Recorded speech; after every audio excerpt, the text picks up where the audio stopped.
So hello everyone, welcome back to my channel. आज मैं आपको कुछ ट्रेडिंग मिस्टेक्स जो मैंने पिछले 5 महीनों में किए उसके बारे में हम बात करेंगे। उस मिस्टेक इन 5 मेजर मिस्टेक्स जो मैंने नोटिस किया उसकी वजह से मुझे कुछ लॉसेस रहा है। प्रीवियस 2 मंथ्स के अंदर अराउंड 35% के समथिंग मेरे को लॉसेज रहा है अपने प्रॉफिट्स के ऊपर, नॉट ऑन माई कैपिटल। मेरे प्रॉफिट्स के ऊपर जो एंटायर ईयर में बना उसके ऊपर कुछ 35% के समथिंग मेरे को लॉसेज रहा है। इन पॉइंट्स को आप लिख सकते हो कहीं या कोशिश करो कि आपके उसमें ना आए एटलीस्ट। सो पहला जो मेरा सबसे बड़ी चीज़ है कि मैं फ्रीक्वेंटली एसेट लेना पसंद करता हूँ। एंड एक ट्रेंडिंग मार्केट हमेशा लाइक ऐसा होता है ना कि 4-5 दिन अगर फ्रीक्वेंटली ऐसा लेट हो गया तो उसके बाद एक ट्रेंडिंग मार्केट मिलता है। और वैसे थोड़ा कि एक ट्रेंडिंग मार्केट फिर sideways to volatile and then trending. So इस बार हुआ क्या एक्चुअली में कि बैंक निफ्टी था। मैं अक्सर बैंक निफ्टी ट्रेड करता हूँ, निफ्टी को मैं थोड़ा सा कम प्रेफर करता हूँ। एंड कभी कभी फिन निफ्टी ट्रेड करता हूँ एक्सपायरी वाले। सो बैंक निफ्टी में हुआ क्या, मेरा लास्ट मेजर प्रॉफिट हुआ रहेगा कम बजट के टाइम पे। बजट के बाद लाइक 10 से 12 दिन हो गए।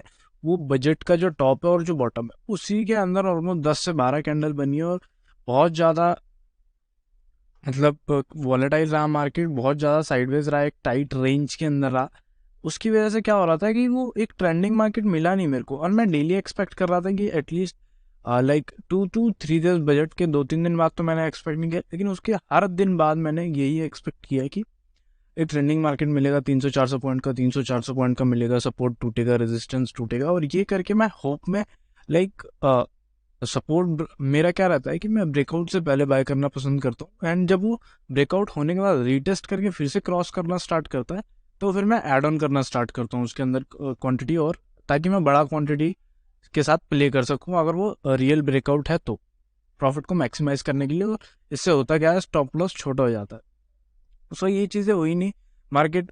एक तो इसमें ये भी मिस्टेक किया रहेगा मैंने कि ब्रेकआउट से जो वो था पहले ही मैं उसमें क्वांटिटी मार दे रहा था। तो उसकी वजह से मेरे को जो एसएल हो रहे थे वो फ्रीक्वेंटली जा रहे थे। फिर मार्केट काफ़ी तेज़ी से वोलेटाइल हुआ, बट अपार्ट फ्रॉम दैट मेरा जो फ्रीक्वेंटली हिटिंग का एसएल था वो बहुत ज़्यादा हो गया। लाइक मेरे को यूजुअली ऐसा होता था कि 3-4 डेज के बाद एक डेज मेरा ऐसा आता था 3-4 डेज कवर, एंड वो 2-3 दिन फिर से ऐसा होता था कि वो प्रॉफिट के अंदर आके खड़ा हो जाता। इस बार वो चीज़ हुई नहीं, मार्केट अपने आप को तेज़ी से चेंज कर रहा है एंड उसके साथ मैं इवॉल्व नहीं हुआ इस बार। ये मेरा एक गलती था। फिर उसके बाद मेरा एक रूल है कि मैं 2 या 3 ट्रेड ही करता हूँ मैक्सिमम, उसके बाद मैं ट्रेड नहीं करता।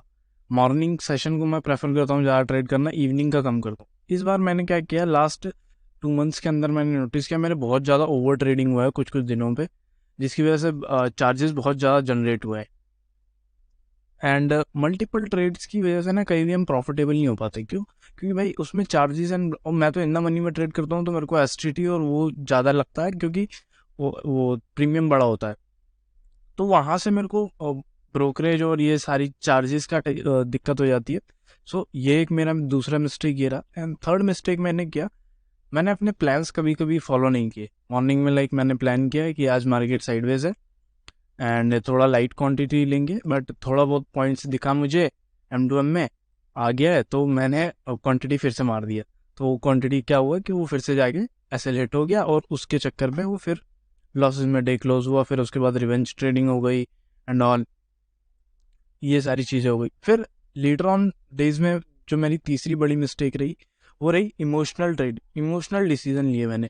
काफ़ी टाइम मैंने इमोशनल डिसीजन लिए। लाइक रेजिस्टेंस पे मैंने शॉर्ट किया तो मैं फॉलिंग मार्केट नीचे आ रहा तेजी से, मैं शॉर्ट नहीं कर रहा हूँ मार्केट को and I am try to finding like मेरे को बाइंग का अपॉर्चुनिटी कहीं से नजर आ जाए, क्योंकि मेरा बायस जो था वो बाइंग की तरफ था कि रेंज ब्रेकआउट होगा तो मैं बाय करूंगा। लेकिन मार्केट वहां से तेजी से नीचे आ रहा है, मैं अपना व्यू चेंज नहीं कर रहा हूँ और बाइंग का सेटअप ढूंढ रहा हूँ। और उस बाइंग के सेटअप की प्रोबेबिलिटी कम हो जाती है वंस अगर प्राइस बैंड हो चुका है तो। सो ये मेरी तीसरी मिस्टेक रही। एंड चौथी जो रही, रिस्क टू रिवॉर्ड रेशियो थोड़ा सा गलत रहा मेरा। एक्चुअली हुआ क्या, यूजुअली मैं 1:4 या 1:5 का ट्रेड पकड़ता हूँ एंड 1:3 इज माई मिनिमम। सो इस बार वो 1:3 कहीं मिला नहीं। मुझे ये चीज़ पता चली कि भाई नहीं, अपने आप को कभी कभी कम में भी सेटिस्फाई करना पड़ता है। लाइक कभी 1:2 भी मिलता है, 1:1 भी। बट वो जो मेरा एक्यूरेसी के साथ वो फिर मैनेज नहीं हो रहा था। तो ये चीज़ करके मेरे को हमेशा वो, मैं 1:3 1:4 का ट्रेड ढूंढ रहा था एंड मार्केट 1:2 1:1 देके हमेशा पलटी मार जाता था। सो और वो मेरे को लाइक वो एसेलेट कर जाता था एंड उसकी वजह से फ्रीक्वेंटली लाइक मेरा ऐसा 8 दिन क्रॉस आई थिंक बजट के बाद 8 दिन 7-8 दिन मेरे को फ्रीक्वेंट लॉस हुआ है। 7 to 8 ट्रेडिंग सेशन में मेरे को फ्रीक्वेंट स्टॉप लॉसेज हिट हुए हैं। ये चौथा मिस्टेक्स था कि भाई मैं एडजस्ट नहीं कर रहा था इस चीज़ को कि कभी कभी मार्केट्स के हिसाब से हमें चलना चाहिए। वो मार्केट के ऊपर है कि हमें 1:3 4 5 या 10 जितना भी रिवॉर्ड मिलेगा वो मार्केट के ऊपर है, हमें रिस्क को मैनेज करना है। एंड उसके बाद जो कुछ चीज़ें रही, यही सारी कुछ मेजर मिस्टेक्स जो मैंने किए। And multiple tradings are not, वो कहीं से भी वर्थ इट नहीं हुआ मेरे लिए कि बहुत ज़्यादा ट्रेड किया मैंने। अपने रूल्स को ब्रेक किया बहुत सारे पॉइंट्स के ऊपर। आई नो मैं थोड़ी चीज़ें ये कम करने की कोशिश करूँगा अराउंड, बट स्टिल मेरा थोड़ा सा कॉन्फिडेंस इसलिए बिल्ड था।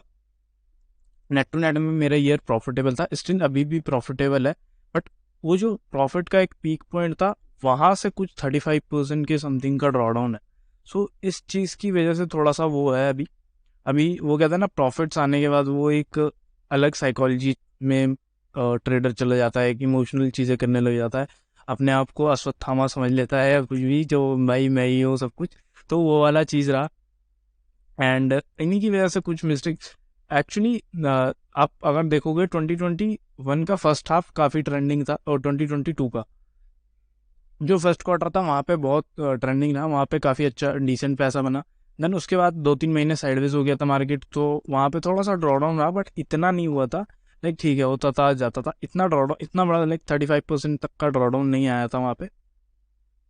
8-10% या 20% के नहीं 20 नहीं 8-10 से 15% के बीच में ही हुआ था। एंड उसके बाद जब मार्केट फिर से एंड में ट्रेंडिंग होना स्टार्ट हुआ तो वो कवर अप हो गया, बट फिर नीचे आ गया तो वहाँ से नीचे चलने लग गया एंड मार्केट तेजी से साइडवेज होने लग गया। स्टिल बजट के बाद एंड जनवरी में विक्स काफ़ी नीचे आ गया, तो वो मोमेंटम मेरे को कहीं मिला नहीं। एंड वो जो मैं रिस्क टू रिवॉर्ड जो मैं ढूंढता हूँ लाइक 1:4 1:5 ये वाले ट्रेड डे पे मिल ही नहीं रहे थे। तो उसकी वजह से एक वो रहा, ये चीज़ मैंने अडेप्ट कर ली अभी कि अभी मैंने कुछ ट्विक्स किया अपनी चीज़ों के अंदर, अपने स्ट्रेटजी के अंदर, अपने साइकोलॉजिकल पॉइंट्स पे कि मैं इन चीज़ों से कैसे टैकल कर सकता हूँ। कुछ जो आने वाले आपको पीएनएल के वीडियोस में या फिर जब मैं ट्रेड करके इन फ्रंट ऑफ दिखाऊंगा कि मैंने कैसे ट्रेड किया, तो उसमें मैं ये चीज़ डिस्कवर करूंगा कि मैंने क्या क्या ट्विक्स किए हैं अपने पॉइंट, अपने ट्रेडिंग के स्ट्रैटेजीज में एंड साइकोलॉजी में।